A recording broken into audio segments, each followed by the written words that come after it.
ನಮಸ್ಕಾರ ಸ್ನೇಹಿತರೆ, ನಾನು ನಿಮ್ಮ ಮಲ್ಲು ಮುರುಗೋಡ್. ಕೆಶೆಟ್ ಪರೀಕ್ಷೆಗೆ ಸಂಬಂಧಪಟ್ಟಂತೆ ಮುಂದೂಡ್ತಕ್ಕಂಥ ಸಾಧ್ಯತೆಗಳು ಇವೆ ಅಂತಕ್ಕಂಥರ ಬಗ್ಗೆ ನಾವು ಹಿಂದಿನ ಒಂದು ವಿಡಿಯೋದಲ್ಲಿ ನೋಡಿದ್ದೀವಿ.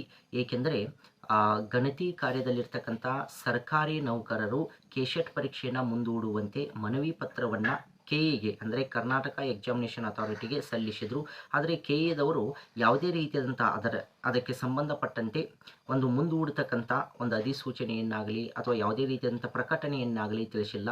ಹಾಗಾಗಿ ನವೆಂಬರ್ 2ನೇ ತಾರೀಕು ಏನು ಕೆಶೆಟ್ ಪರೀಕ್ಷೆಯನ್ನು ನಡೆಸ್ತೀವಿ ಅಂತೇಳಿ ಈ ಕೆಎದವರು ತಿಳಿಸಿದಾರಲ್ಲ, ಅದೇ ತಾರೀಕಿನಿಂದ ಕೆಶೆಟ್ ಪರೀಕ್ಷೆ ನಡೀತಕ್ಕಂಥ ಎಲ್ಲ ಸಾಧ್ಯತೆಗಳು ಕಂಡು ಬರುತ್ತಿವೆ ಅಂತಕ್ಕಂಥದ್ದು. ಹಾಗಾದರೆ ನೋಟಿಫಿಕೇಷನ್ಗಳನ್ನು ನೋಡಿದಂಥ ಸಂದರ್ಭದಲ್ಲಿ 24ನೇ ತಾರೀಕು ಅಂದರೆ ನಿನ್ನೆಯ ದಿವಸ ಹಾಲ್ ಟಿಕೆಟ್ಗಳನ್ನು ಬಿಡಬೇಕಾಗಿತ್ತು. ಆದರೂ ಕೂಡ ಕೆಎದವರು ಏನಾಗಿಲ್ಲ ಅಂದರೆ ಹಾಲ್ ಟಿಕೆಟನ್ನು ಬಿಟ್ಟಿಲ್ಲ. ಕೆಎಗೆ ಒಂದು ಕಾಲ್ ಮಾಡಿ ಕೇಳಿದಂಥ ಸಂದರ್ಭದಲ್ಲಿ ಯಾವುದೇ ರೀತಿಯಾದಂಥ ಮುಂದೂಡ್ತಕ್ಕಂಥ ಯಾವುದೇ ಒಂದು ನಮಗೆ ಗಮನಕ್ಕೆ ಬಂದಿಲ್ಲ ಅಂತಕ್ಕಂಥದ್ದು. ಹಾಗಾಗಿ ಏನು ನವೆಂಬರ್ 2ರಂದು ಡೇಟ್ಗಳನ್ನು ಫಿಕ್ಸ್ ಮಾಡಲಾಗಿತ್ತಲ್ಲ, ಅದೇ ಡೇಟಿಗೆ ನಾವು ಏನು ಮಾಡ್ತೀವಿ ಅಂದರೆ ಪರೀಕ್ಷೆಗಳನ್ನು ಕೈಗೊಳ್ತೀವಿ ಅಂತಕ್ಕಂಥದ್ರ ಬಗ್ಗೆ ಇಲಾಖೆಯವರು ತಿಳಿಸಿದ್ದಾರೆ ಅಂತಕ್ಕಂಥದ್ದು. ಹಾಗಾಗಿ ಈ ನವೆಂಬರ್ 2ನೇ ತಾರೀಕು ಏನು ಇನ್ನೂ ಹಾಲ್ ಟಿಕೆಟ್ ಬಿಡಲು ಅವರಿಗೆ ಸಮಯ ಅವಕಾಶ ಇದೆ ಅಂತಕ್ಕಂಥದ್ದು. ಹಾಗಾಗಿ ಹಾಲ್ ಟಿಕೆಟ್ಗಳನ್ನು ಬಿಡ್ತಕ್ಕಂಥ ಎಲ್ಲ ಸಾಧ್ಯತೆಗಳು ಇವೆ ಅಂತಕ್ಕಂಥದ್ದು. ಹಾಗಾಗಿ ಯಾವುದೇ ರೀತಿಯಂಥ ಕೆಶೆಟ್ ಆಸ್ಪಿರೆಂಟ್ ಯಾರದಿರಲ್ಲ, ಯಾವುದೇ ರೀತಿಯಾದಂಥ ಮುಂದೂಡ್ತದ ಅಥವಾ ಮುಂದೆ ಹೋಗ್ತದ ಪರೀಕ್ಷೆ ಅಂತಕ್ಕಂಥ ಒಂದು ನಿಷ್ಕಾಳಜಿಯನ್ನು ಮಾಡದೆ ನಿಮ್ಮ ತಯಾರಿ ಏನಾಗಬೇಕಂದ್ರೆ ಮತ್ತಷ್ಟು ಚುರುಕಾಗಬೇಕಾಗ್ತದೆ. ಇನ್ನು ಕೇವಲ ಒಂದು ವಾರ 7ರಿಂದ 10 ದಿವಸಗಳ ಕಾಲ ಮಾತ್ರ ನಿಮಗೆ ಏನಾಗ್ತದೆ ಸಮಯಾವಕಾಶ ಇರ್ತದೆ. ಇಂತಹ ಸಂದರ್ಭದಲ್ಲಿ ನೀವು ಪೇಪರ್ 1ಗೆ ಒಂದು ಹೆಚ್ಚಿನ ಒತ್ತನ್ನು ನೀಡಬೇಕಾಗ್ತದೆ. ಅದರ ಜೊತೆಗೆ ನಿಮ್ಮ ಸಬ್ಜೆಕ್ಟ್ಗೆ ಸಂಬಂಧಪಟ್ಟಂತೆ ಪೇಪರ್ 2ಗೂ ಕೂಡ ಏನು ಮಾಡಬೇಕಾಗ್ತದೆ, ಹೆಚ್ಚಿನ ಒತ್ತನ್ನು ನೀಡಬೇಕಾಗ್ತದೆ. ಎರಡೂ ಪೇಪರ್ಗಳಲ್ಲಿ ಸಮಾನಾಂತರವಾದಂಥ ಒಂದು ಅಂಕಗಳನ್ನ ನೀವು ಪಡೆದುಕೊಂಡ್ರೆ ಮಾತ್ರ ಕೆಶೆಟ್ ಪರೀಕ್ಷೆಯಲ್ಲಿ ನೀವು ಉತ್ತೀರ್ಣರಾಗಕ್ಕೆ ಏನಾಗ್ತದೆ ಅಂದರೆ ಸಾಧ್ಯವಾಗ್ತದೆ.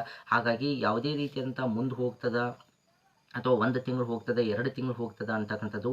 ಏಕೆಂದರೆ ಕೆಎದವರು ಏನು ಎಕ್ಸಾಮ್ ಡೇಟನ್ನು ನೀಡಿರ್ತಾರಲ್ಲ, ಅದನ್ನು ಮುಂದೂಡ್ತಕ್ಕಂಥದ್ದು ಭಾಳ ಅಪರೂಪವಾದಂಥದ್ದು.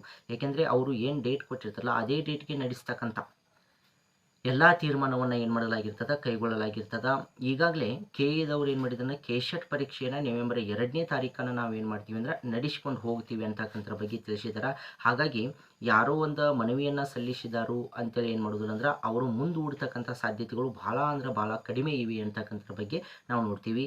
ಹಾಗಾಗಿ ಯಾರೆಲ್ಲ ನೀವು ಮುಂದೂಡ್ತದ ಅಂತಕ್ಕಂಥ ಸಾಧ್ಯತೆಗಳನ್ನು ನಂಬಿಕೊಂಡಿದ್ದೀರಲ್ಲ, ಅವರೆಲ್ಲರೂ ಕೂಡ ಏನು ಮಾಡಬೇಕಂದ್ರೆ ನಿಮ್ಮ ಅಧ್ಯಯನವನ್ನು ಚುರುಕುಗೊಳಿಸಿ ಪೇಪರ್ 1ಗೂ ಕೂಡ ಒತ್ತು ನೀಡಬೇಕು, ಪೇಪರ್ 2ಗೂ ಕೂಡ ಏನು ಮಾಡಬೇಕಂದ್ರೆ ನಿಮ್ಮ ಒತ್ತನ್ನು ನೀಡುವುದರ ಮೂಲಕ ನೀವು ತಯಾರಿ ಆಗಿ ಈ ನವೆಂಬರ್ 2ನೇ ತಾರೀಕನ ಪರೀಕ್ಷೆ ನಡೀತದ, ಆ ಪರೀಕ್ಷೆಯಲ್ಲಿ ನಾವು ಉತ್ತೀರ್ಣರಾಗಬೇಕು ಅಂತಕ್ಕಂಥ ಒಂದು ಮನೋಭಾವನೆಯನ್ನು ಇಟ್ಟುಕೊಂಡು ನೀವು ಏನು ಮಾಡಬೇಕಾಗ್ತದೆ, ಅಧ್ಯಯನವನ್ನು ಮಾಡಿ ಈ ಒಂದು ಕೆಶೆಟ್ ಪರೀಕ್ಷೆ 2025ರಲ್ಲಿ ನೀವೆಲ್ಲರೂ ಕೂಡ ಯಶಸ್ವಿಯನ್ನು ಗಳಿಸ್ತೀರಿ, ಎಲ್ಲರೂ ಕೂಡ ಉತ್ತೀರ್ಣರಾಗ್ತೀರಿ ಅಂತಕ್ಕಂಥ ಒಂದು ಆಶಯವನ್ನು ವ್ಯಕ್ತಪಡಿಸುತ್ತಾ ಈ ಒಂದು ಮಾಹಿತಿ ನಿಮಗೇನಾದರೂ ಇಷ್ಟವಾಗಿದ್ದರೆ ನಮ್ಮ ಚಾನಲನ್ನು ಸಬ್ಸ್ಕ್ರೈಬ್ ಮಾಡಿಕೊಳ್ಳಿ, ಪಕ್ಕದಲ್ಲಿರ್ತಕ್ಕಂಥ ಬೆಲ್ ಐಕನನ್ನು ಆನ್ ಮಾಡಿಕೊಳ್ಳಿ. ಎಲ್ಲರಿಗೂ ಧನ್ಯವಾದಗಳು.